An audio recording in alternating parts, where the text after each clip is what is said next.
What it do, y'all? Once again, I am Andrew Defy, a.k.a. the Gorilla Poet Laureate, a.k.a. the Hoodie God, a.k.a. Spitting Quarantino, a.k.a. I wear my sunglasses at night because my eyes are as sensitive as my heart is, y'all. And we are back for another episode of Masked Up, a community health live stream. It is that Monday of whatever month it is, and you know what that means. We are guestless tonight, so we could dig deep into the vaults to give you all the research that you have come to know and love from us. And we have got it in what the elders call droves and the young life calls stacks. Tonight, as always, we have an update on Miss Rona, her musings and meanderings. We've got a couple interesting studies to talk about, including one that says your institution might just be sexist, and one that says huffing car exhaust might be better for you than breathing in California wildfire air. New vaccines, schools are reopening on the West Coast, and one San Diego scientist does it for the culture with his surfboard in the background during his Zoom interviews. All that and more tonight on your favorite doctor's favorite live stream, Masked Up. Let's get this show started, y'all.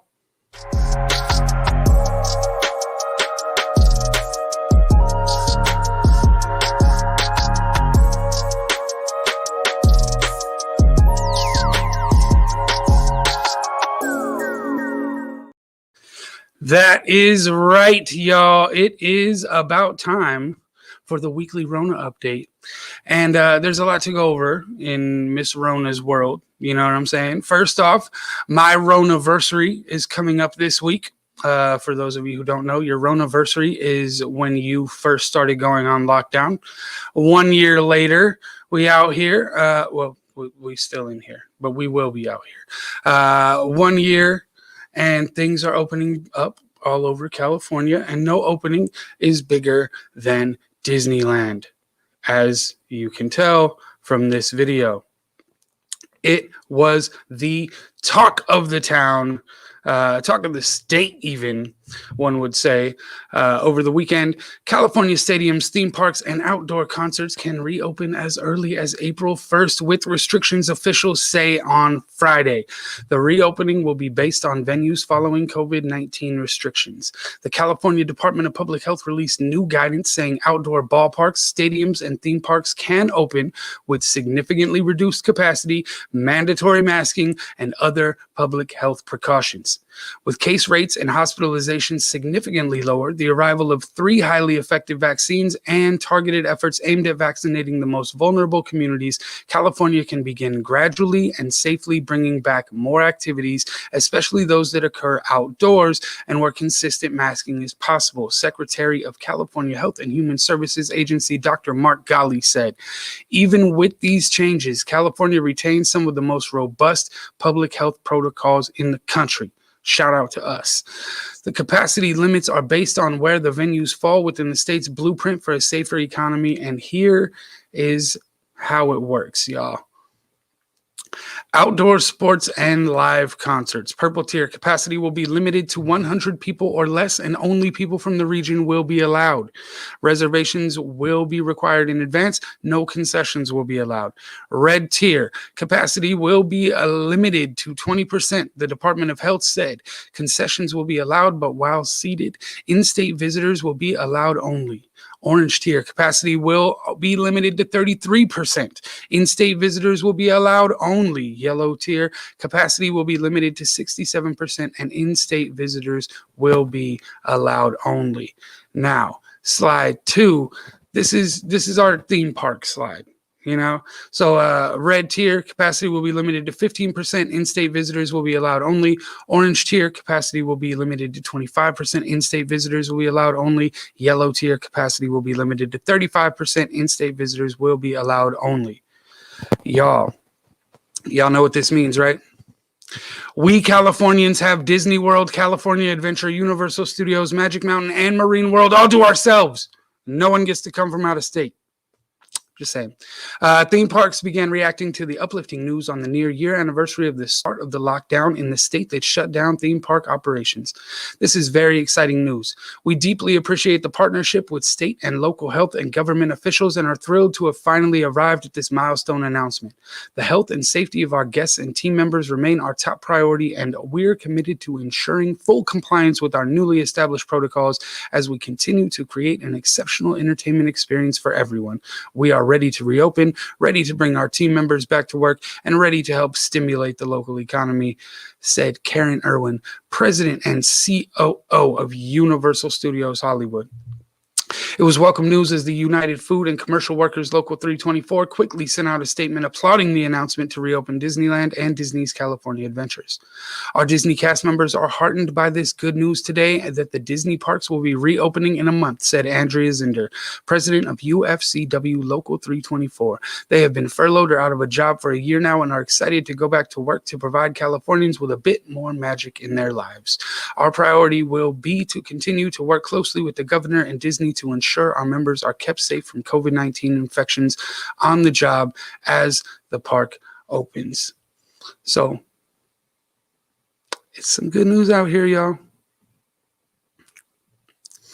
We want to give a shout out to John Myers and Taryn Luna from the LA Times for this next one. California's lawmakers gave final approval Thursday to a $6.6 billion plan to urge more school districts across the state to reopen classrooms for their youngest students, though a bipartisan chorus of voices expressed frustration and fear that the effort won't fully meet the unique needs of their communities. The legislation, which Governor Gavin Newsom plans to sign on Friday, is the most far-reaching effort by legislators in more than 6 months to address the educational challenges brought on by the COVID-19 pandemic. It earmarks $2 billion in educational funds for elementary school that offer in-person learning next month, focusing first on students in transitional kindergarten through second grade and ramping up to include older students based on the number of infections in counties. Schools that open later than April 1st would receive smaller cash grants, and those that don't open by May 15th would lose their entire share of the incentive funding. The goal of this is to spur districts on the sidelines to act, and also to help those that are already acting, said Assemblymember Kevin McCarty. Also, $4.6 billion in the proposal would be allocated to school districts over the next 18 months for programs designed to mitigate the learning opportunities lost to students since the beginning of the public health crisis. The funds could be used to pay for summer school activities and in-person services such as tutoring. California's public and private schools have adopted a patchwork of approaches to teaching students since the academic year began in August, though state officials provided a few basic guidelines for campus safety precautions and procedures to use in the event educators or students tested positive for the virus. They did not require schools to move from remote to in-person instruction as conditions improved, nor were those schools that opened their classrooms required to close as COVID-19 increased during the winter.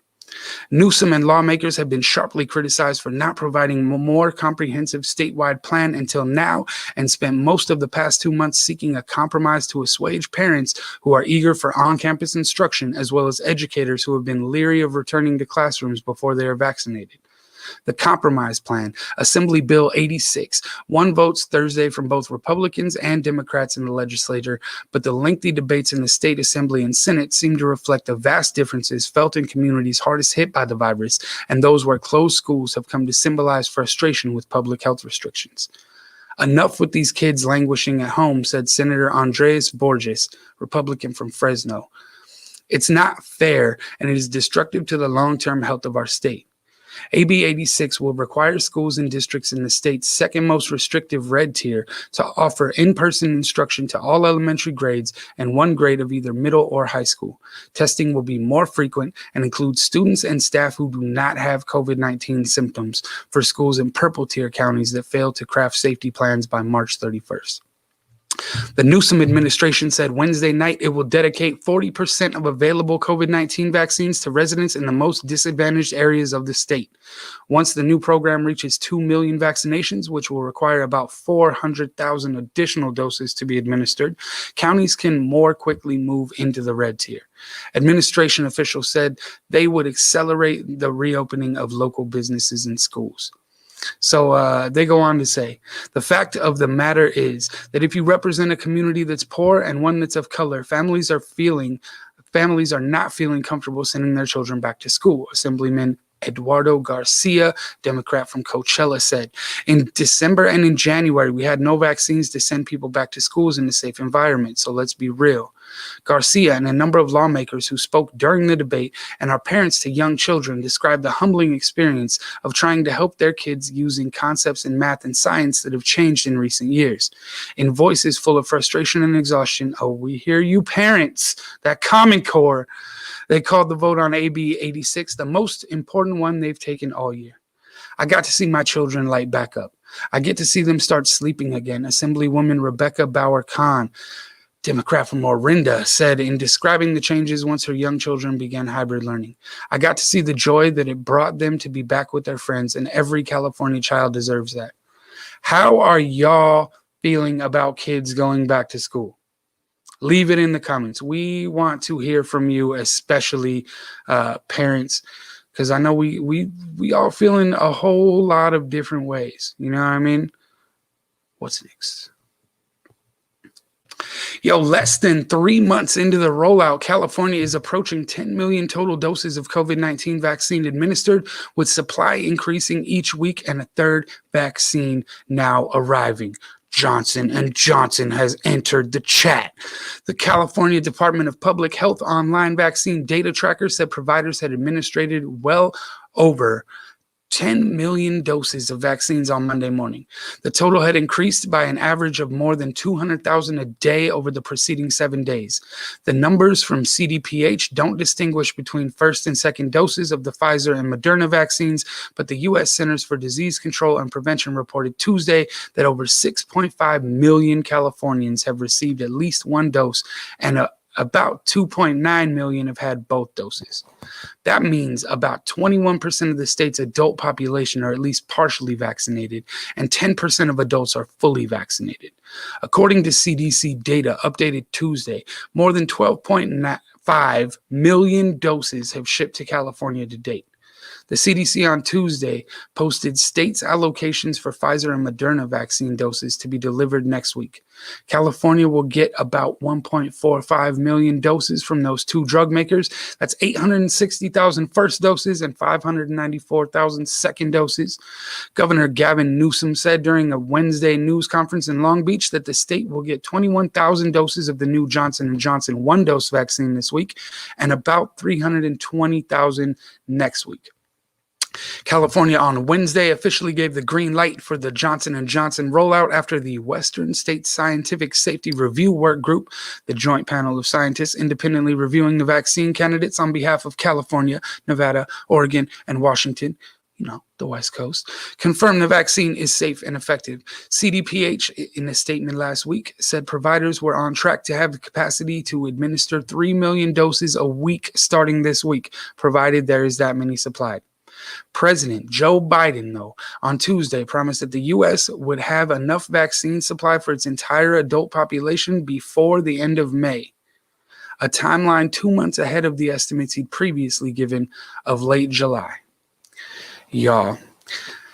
And, that brings us to the end of the Rona update, and we'll be back with some It's Called Science after this commercial break.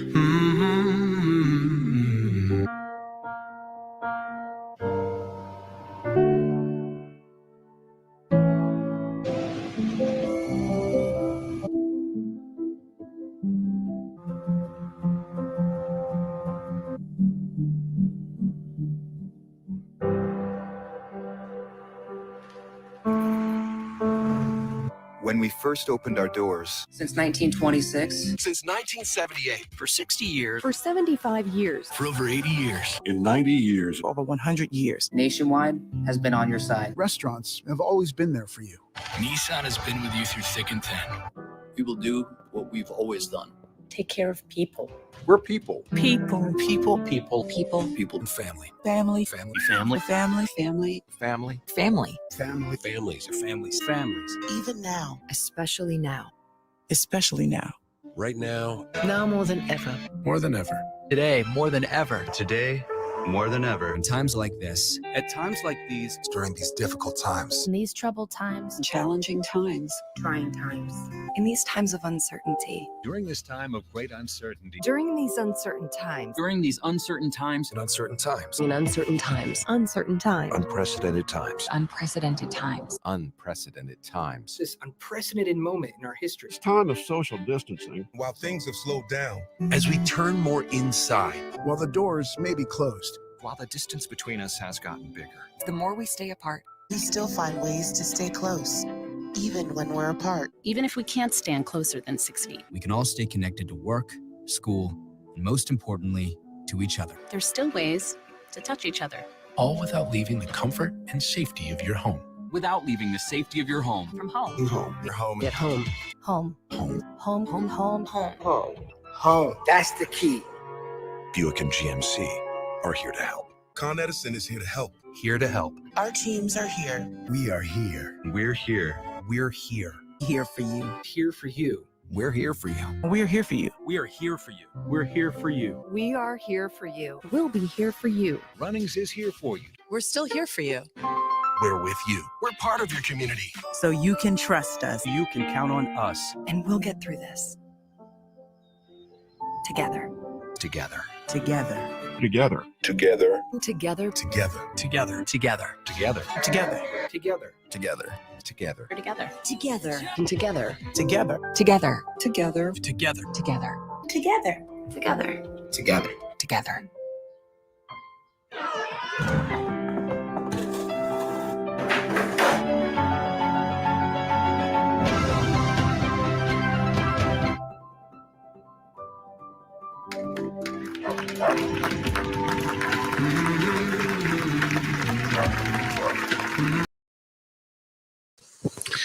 Y'all, shout out to the power of repetition, creating new neural pathways in our brains that define our realities. Listen, I'm not saying that we're being programmed, you weirdos. I'm saying that our brains are programmers, and it's something to think about. This show is about health, and health is about aligning your input to amplify your output. You know what I'm saying? It's called science, y'all. And speaking of which, it's been a while since we did one of these.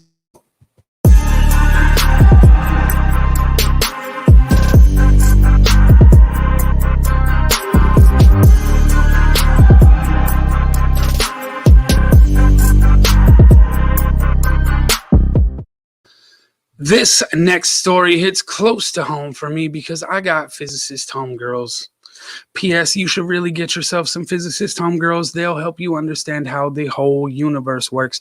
So I saw this study pop up this week and I had to report it. A new data-driven study from Texas A&M University casts serious doubts on the stereotype that male students perform better than female students in science, specifically physics.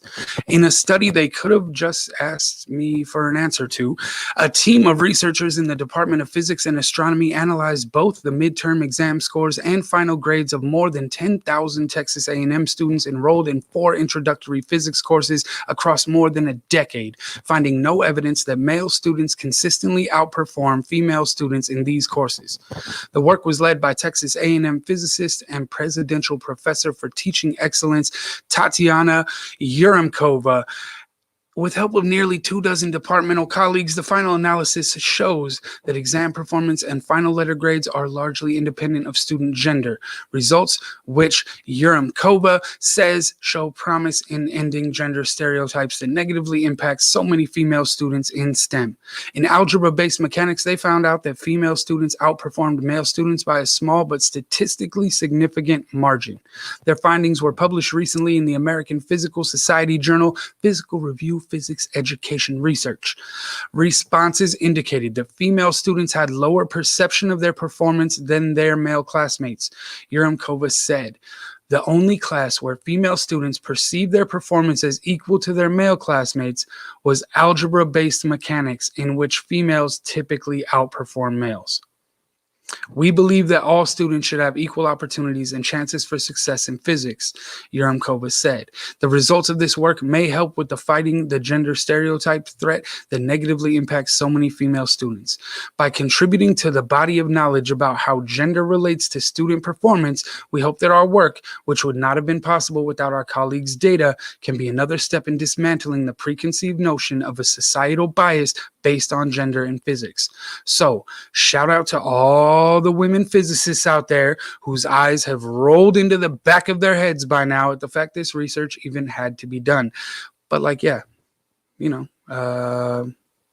women are just as good at science as men, if not better. Duh. Next.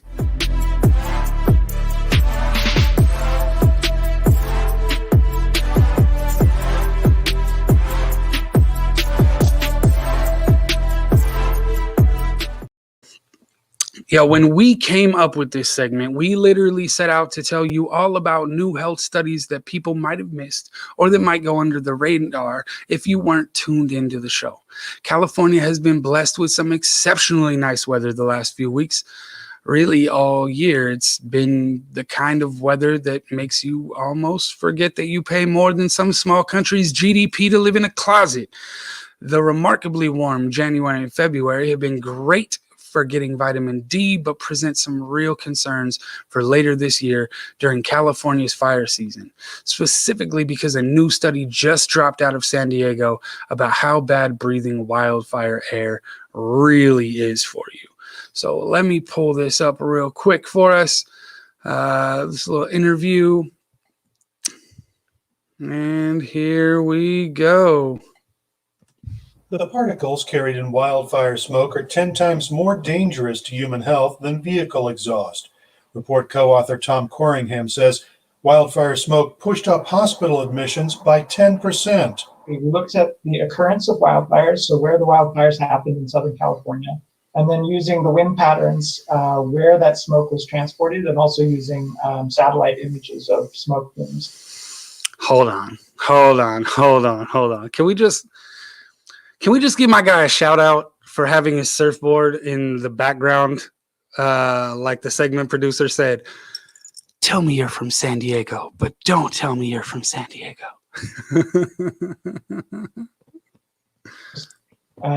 We then link that to levels of particulate matter that are collected by the EPA and other air quality monitoring stations. Corringham says the warming climate likely means there will be more frequent and intense wildfires ahead. He says public health officials should devise strategies to lower risk when smoke fills the air. The findings are published in the current edition of the journal Nature Communications. Eric Anderson, KPBS News. Love it. I love it. I love my guy. I love my guy with the surfboard in the back. That is Tom Corringham of Scripps Institution of Oceanography at the University of California, San Diego, which explains the surfboard and all of it, really. The Institution of Oceanography, a.k.a. you could find Professor Corringham catching a nar wave before class because it's the best way to start your day, and that's why people live in San Diego. He's one of the co-authors of that new study, which you heard it, says breathing in wildfire air is 10 times more damaging than air pollution from vehicles. From Nathan Rott at NPR. The research published in the journal Nature Communications Friday paints a worrisome picture for Americans living on a fire-prone continent, especially as climate change amplifies fire risk worldwide. Air pollution has been decreasing in some regions of the U.S., says Rosanna Aguilera, a postdoctoral scholar and one of the study's co-authors. I wonder if she surfs with Mr. Corringham. This is not the case in wildfire-prone areas. Aguilera and co-author Tom Corningham looked at hospital administration's data over 14 years in Southern California and found that pollutants from wildfire caused up to 10% increases in hospital admissions. We're pretty aware of the physical costs of wildfire in terms of firefighting costs and damage to property, Corningham says, referencing the more than $10 billion lost in damages and efforts to corral California's fires last season. But there's been a lot of work that has shown that the health impacts due to wildfire smoke are on the same order of magnitude or possibly even greater than the direct physical cost. The findings are particularly concerning, he says, given the increase in wildfire activity that California and other states have experienced in recent years, and the expectation that wildfires will become more intense and frequent as the climate warms. The research focused on microscopic particles commonly called PM2.5, which can travel the longest distances. Roughly 1/20th of the diameter of a human hair, PM2.5 particles are among the main components of wildfire smoke. They pose a health risk to people because they're able to pass through the nose and the lungs, bypassing the body's defense mechanisms, and they make their way into the bloodstream. From there, they can hurt the heart, lungs, and other vital organs, increasing the risk of stroke, heart attacks, and respiratory problems. There are a number of sources of PM2.5, including power plants and vehicles, but the findings indicate that PM2.5 from some may be more harmful than others. That's consistent with other research, says Cheryl Magsamen, an associate professor at Colorado State University who focuses on the health effects of wildfire smoke and was not involved in this study. And she says it's worrisome in part because there's very little people can do about smoke events. We have tailpipe and emission standards, we have smokestack standards, and we have the Environmental Protection Agency regulations, Magsamen says. We just don't have the same policy levers for smoke events. Another complication is the need for small fires to prevent bigger ones. Fire is a necessary and normal process in many forests, but years of fire suppression have allowed unhealthy amounts of vegetation to accumulate on forest floors, providing unnatural amounts of fuel once fires start. Fire and forest ecologists say more regular controlled fires can lower the risk of catastrophic wildfires like those the U.S. has seen in recent years. But more fires mean more smoke, both for people nearby and also downwind. A lot of the mitigation for exposure relies on people in households and communities knowing when to avoid smoke exposure, Magsamen says. We don't have the mechanisms right now to let people understand when they're being exposed to smoke. Corningham says the new research shows the need to improve air monitoring systems and public health programs. He suggests providing financial aid to at-risk populations and low-income households so they can purchase air filters. And he urges action to minimize global warming. We've seen it getting much worse in the last decade, Corningham says. Anything we can do today to reduce greenhouse gas emissions and stabilize the global climate system will have significant benefits. So, let's get on it, y'all, and, maybe not burn California down, And speaking of fire, it's time for No Found This.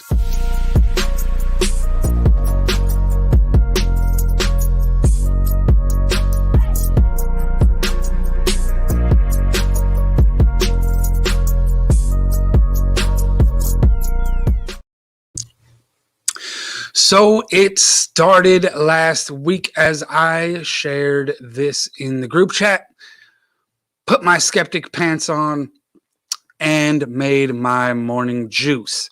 From Lisa Fernandez and KTVU2 out in Lake County, thousands of people who visited the mass vaccination site at the Oakland Coliseum received the wrong vaccine dosages this week, raising questions about the effectiveness of the medication, according to two medical workers who contacted KTVU. People who received too little of the Pfizer doses received their vaccines on Monday before 2 p.m., but at that point the issue was identified and was stopped by that evening. According to the EMTs, who asked to remain anonymous in order to keep their jobs and which was confirmed by state officials, that is the only day and time period in question. John Jones III of Oakland had been long critical of any type of vaccination, and learning about what happened at the Coliseum just solidified his skepticism. Historically, there's been a number of abuses toward the Black community from the medical field, namely the 40-year-long Tuskegee study, Jones said, referring to an unethical study regarding African American men and syphilis. Anything that seems to be for our benefit seems to always have an adverse impact. A similar syringe issue was reported across the country in January when Operation Warp Speed vaccination kits contained syringes that kept portions of the vaccine trapped inside. Both medical workers who spoke to KTVU also claimed that managers and tent leaders at the Oakland site wanted to sweep the problem under the rug just to keep the vaccination numbers high. The Coliseum site was specifically set up to help people in marginalized communities and to make sure that they were able to get vaccinated. And then this hit the group chat.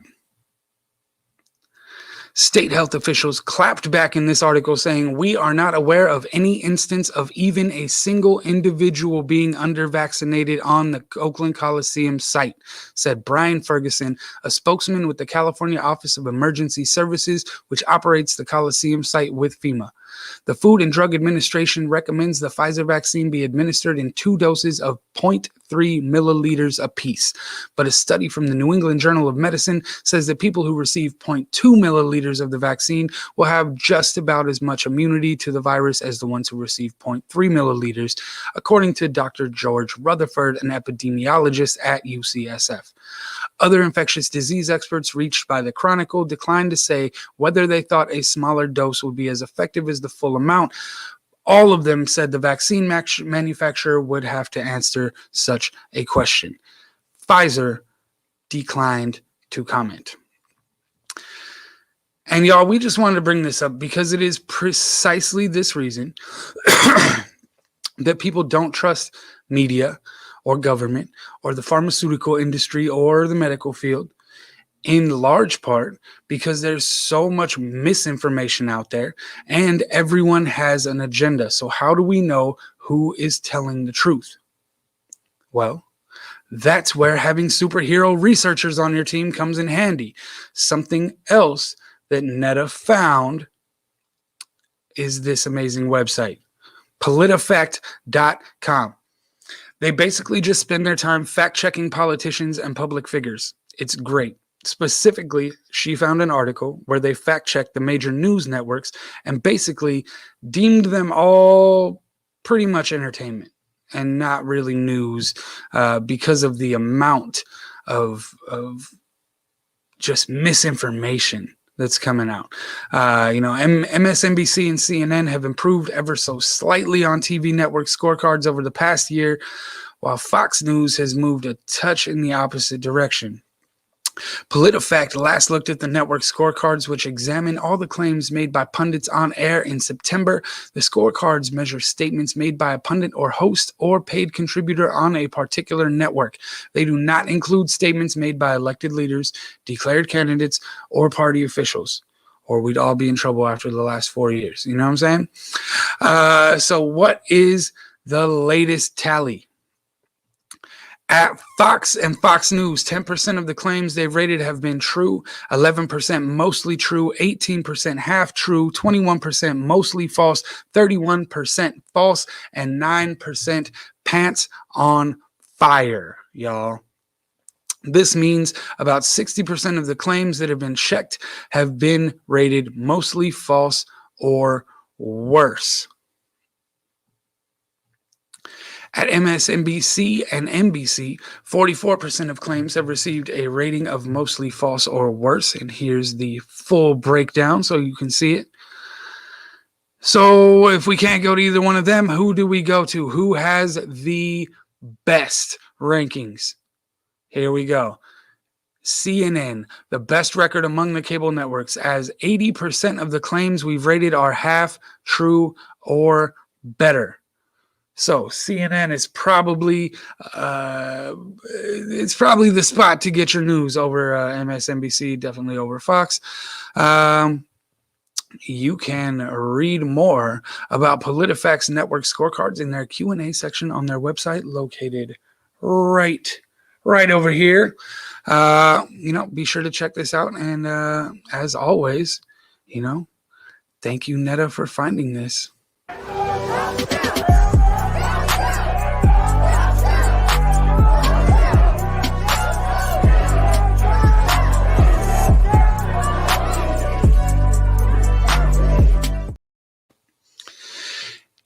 this series, we continue to dissect and dismantle systems of white supremacy wherever they show up in the context of community health.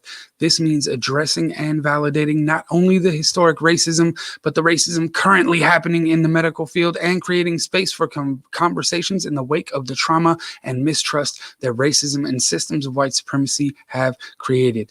This is not always easy.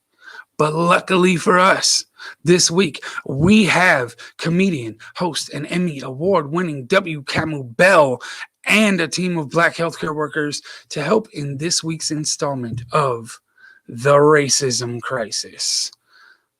Again, let me share this screen with y'all real quick, because this is fire.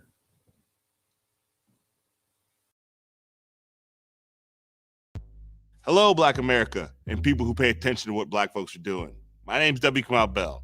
There's good news out there. There's a COVID-19 vaccine. Yay! But the bad news is, as Black folks, it's hard to trust what's going on. So what do? Well, we turn to people we can trust. Black folks. But not just your uncle at the cookout. No. Actually, not him at all. I'm talking about Black scientists, Black doctors, and Black nurses. Okay, first question. The vaccine happened fast, like super fast, like Usain Bolt headed to the bathroom fast. Is that something we should be concerned about?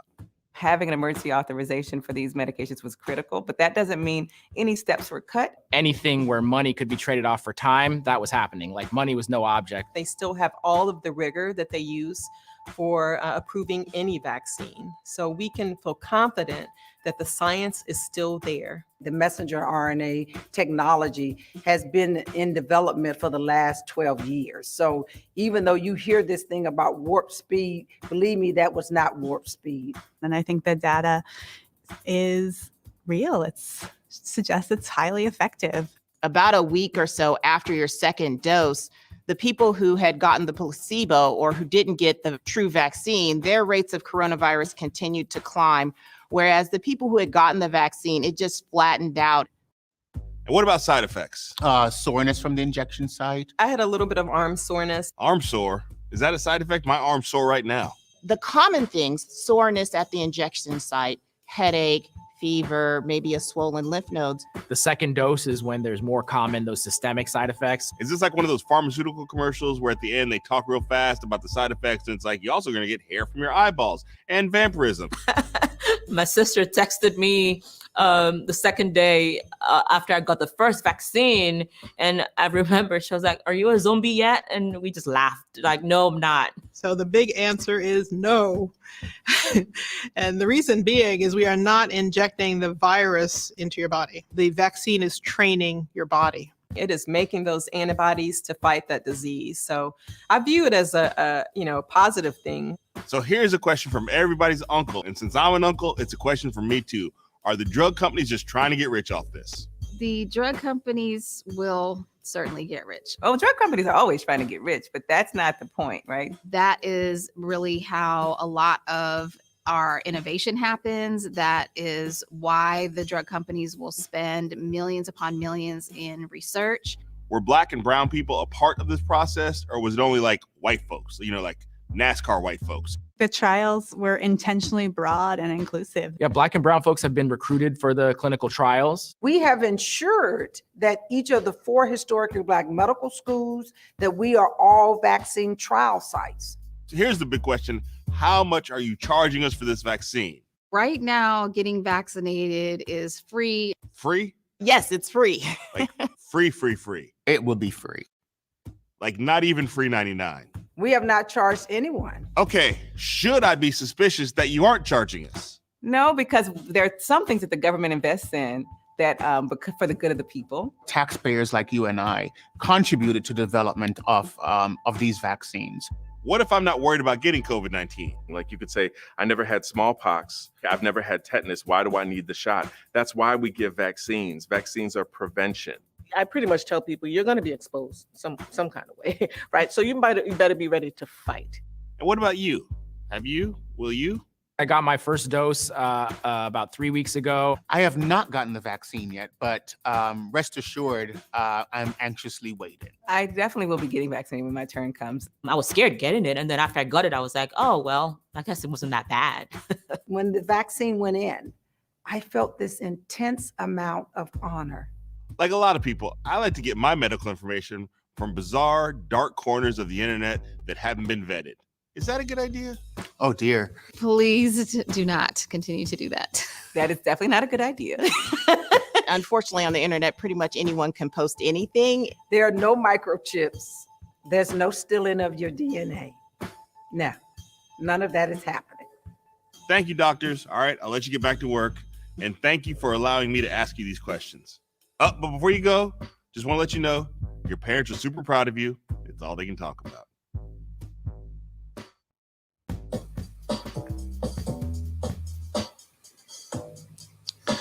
Y'all, that brings us to the end of another episode of Masked Up, the community health live stream.